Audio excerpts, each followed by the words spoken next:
Ja, Helga, North Ultra að hefjast eftir bara hálftíma. Hvernig er þetta búið að ganga í undirbúningnum? Heyrðu, bara mjög vel.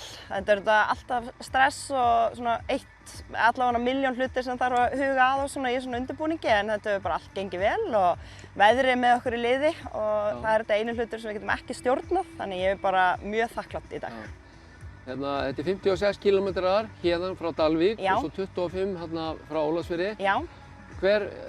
Hvernig er sko tilurinn? Hver fékk þessa hugmynd að þessu hlaupi? Ég og gesturvinur minn sem er búsettur inn á Sigló vorum að vinna saman í fyrra. Ég sem sagt kom að hlaupa inn í fyrsta skipti í fyrra til að undirbúa mig fyrir ferð sem ég var með, sem var svona fjallahlaup og fjallahjólaferð.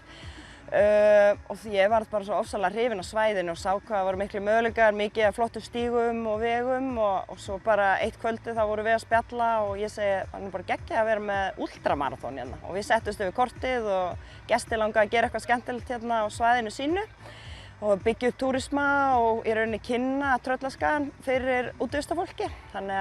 Og svo fengum við fjallakon með okkur í lið og hér erum við í dag. 40 manns skráðir í North Ultra og yfir 150 í North Half sem er styttri leiðin frá Ólafsfirði og yfir á Sigló. Það er svona smá UTMB stíll á þessu, hlaupa hérna yfir fjallið, inn í Ólafsfjörð og aftur upp á fjöll. Var það svona partur af prógraminu að gera þetta þannig eða viljandi? Já, í rauninni.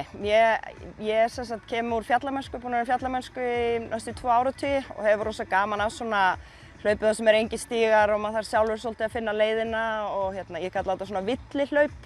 Þannig að ekki, þá er ég að meina ekki að maður sé að villast, heldur svona villt hlaup og eins og hlauparinn í North Ultra það er skylda að vera með trakkið þar sem að það er á 17 km kafla er engin leið. Þú ert bara einn í miðjum dalbotni umkringdur risastórum fjöllum og það er erfitt að villast ef þú bara heldur þig í dalbotninum en það er ágætis líkur á því að margir hlauparnir fari yfir 56 km. Ef þú ert mikið off-track þá getur þú verið fljótt að lengjast. Þannig ég hlakka til að spyrja ykkur hvað þið fóru langt.